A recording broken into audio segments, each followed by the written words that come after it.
مولانا عطا اللہ صاحب سے میں ایک بات پوچھنا چاہتا ہوں. مولانا عطا اللہ صاحب آپ سن رہے ہیں ہمیں؟ جی جی دیکھیں نوجوانوں کو کوئی نہ کوئی آئیڈیل چاہیے ہوتا ہے. حکمران جیسے کرتے ہیں اس کے کارکن نیچے عوام ویسے ہی کرنے لگتے ہیں. ہمارے حکمران آپس میں دستوں گریبان ہیں، کرپشن کر رہے ہیں، بدعنوانی کر رہے ہیں، لڑائی جھگڑا کر رہے ہیں، ایک دوسرے کو گرانے کی کوشش. اجتماعی سوچ نہیں ہے، فکر نہیں ہے. تو نوجوان کیسے جائیں؟ ان کو راستہ کون دکھائے؟ یہ بات آپ کی بالکل ٹھیک ہے کہ جو حکمران کرتے ہیں اور یا جو قوم کے اندر بڑے لوگ ہوتے ہیں، سرمایہ دار لوگ ہوتے ہیں، دنیاوی اعتبار سے بڑے لوگ ہوتے ہیں، تو عوام بھی ان کی اتباع کرتی ہے. اور یہ صرف پاکستان میں ہی نہیں، یہ ہر جگہ ہوتا ہے. اب سوال یہ ہے کہ جی ہمارے یہاں نوجوان بگڑ رہے ہیں. آپ نے یہ پہلے بھی علماء کرام سے سوالات کیے ہیں اور مجھ سے بھی یہی سوال آپ کر رہے ہیں.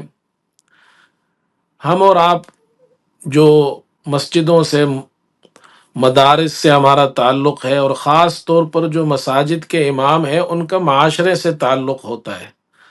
اور معاشرے کے اندر جو سب سے زیادہ فکر مند ہونا چاہیے اور فکر مند ہوتے بھی ہیں، وہ ہمارے نوجوان اور بچوں کے بارے میں ہے. جی جہاں تک تعلق ہے حکمرانوں کا، تو عمر ابن عبدالعزیز رحمۃ اللہ علیہ کا زمانہ جب آیا تو ان سے پہلے بھی حکمران تھے، لیکن عمر ابن عبدالعزیز سے پہلے جو تھے ان کے اندر وہ کوالٹیز نہیں تھی جو عمر ابن عبدالعزیز رحمۃ اللہ علیہ کے اندر تھی. عمر ابن عبدالعزیز رحمۃ اللہ علیہ وہ باوجود بادشاہ ہونے کے، خلیفہ ہونے کے، جن کو عمر ثانی بھی کہا جاتا ہے، لیکن وہ زندگی گزارتے تھے درویشوں والی، فقیروں والی، عام لوگوں والی. اور یہاں تک کہ جب ان کا انتقال ہوا باوجود بادشاہ ہونے کے، تو چند درہم ان کے میراث میں رہ گئے تھے، جو ان کے کفن دفن میں، اور چند درہم ان کے بچوں کو میراث میں ملے. لیکن اس کے باوجود جب بھی دنیا کے اندر اسلامی تاریخ میں عدالت کا ذکر ہوتا ہے تو حضرت عمر رضی اللہ عنہ کا ہوتا ہے، عمر ابن خطاب کا، اور اس کے بعد پھر عمر ابن عبدالعزیز رحمۃ اللہ علیہ کا ذکر ہوتا ہے. اس کی وجہ یہ ہے کہ ان لوگوں نے پوری دنیا پر حکومتیں کی، لیکن زندگی گزاری ایک عام انسان کی طرح. اپنے اندر اچھے صفات تھے، ان کے اندر اچھی باتیں تھیں، ان کے اندر خلق خدا سے محبت تھی، ان کے اندر غریبوں کا خیال رکھتے تھے. تو اس وجہ سے وہ معاشرے کے اندر بھی وہی چیزیں آتی تھی.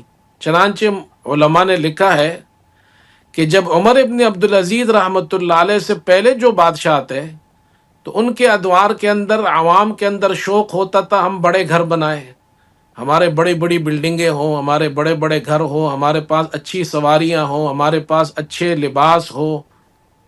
اور جب عمر ابن عبدالعزیز رحمۃ اللہ علیہ کا زمانہ آیا تو عوام کا شوق بدل گیا.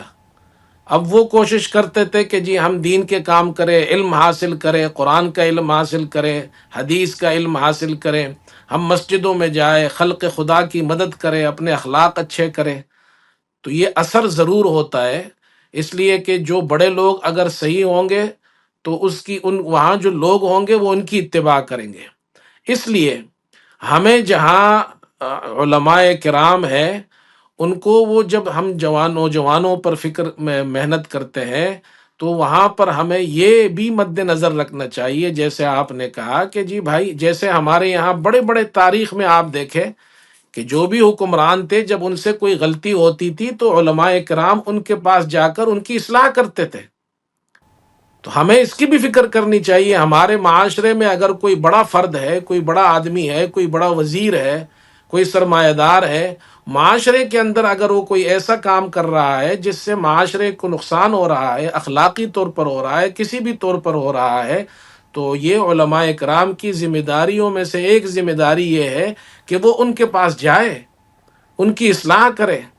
ایسے تو بہت سے واقعات ہیں، تاریخ اسلام بھری پڑی ہے کہ ہمارے بزرگوں نے، ہمارے اسلاف نے وقتاً فوقتاً علماء بادشاہ کے سامنے جا کر ان کو حق کی بات کی۔ مجدد الفسانی رحمۃ اللہ علیہ کے بارے میں کیا ہم نہیں جانتے ہیں کہ مجدد الفسانی رحمۃ اللہ علیہ وہ تھے جنہوں نے صرف عوام کی اصلاح نہیں کی، جنہوں نے صرف غریبوں کی اصلاح نہیں کی، جنہوں نے مسجد میں صرف نمازیں نہیں پڑھائی، جنہوں نے مسجد کے اندر بیٹھ کر صرف قرآن کا درس نہیں دیا، یہ بھی بہت بڑے بڑے کام ہیں۔ لیکن مجدد الفسانی وہ تھا جو بادشاہ نے اس وقت جو غلط نظام رائج کیا ہوا تھا اور اسلامی جو احکامات تھے، ان احکامات کی صریح خلاف ورزی ہو رہی تھی، اللہ کے دین اور اسلام کو بگاڑا جا رہا تھا، تو مجدد الفسانی رحمۃ اللہ علیہ کھڑے ہوئے اور بادشاہ کے سامنے جھکنے سے انکار کیا، ان کے دربار میں پہنچے۔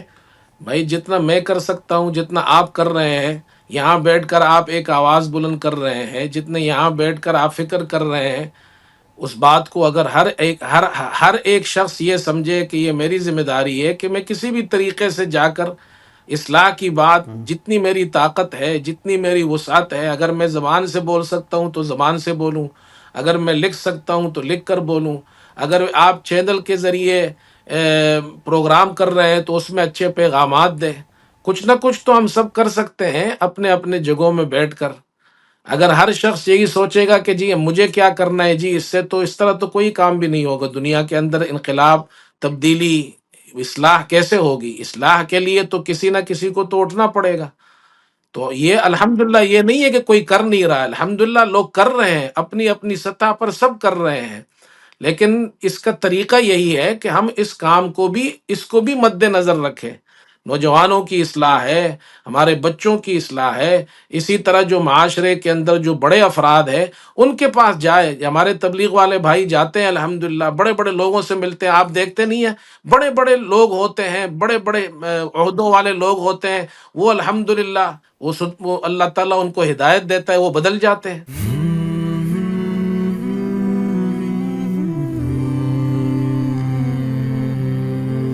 رمضان المبارک کی پر نور ساعتوں میں دیکھیے درسقرآن.com کے یوٹیوب اور فیس بک پر ہلال رمضان، سوشل میڈیا پر سب سے قدیم اور سب سے ریلائبل برانڈ www.درسقرآن.com۔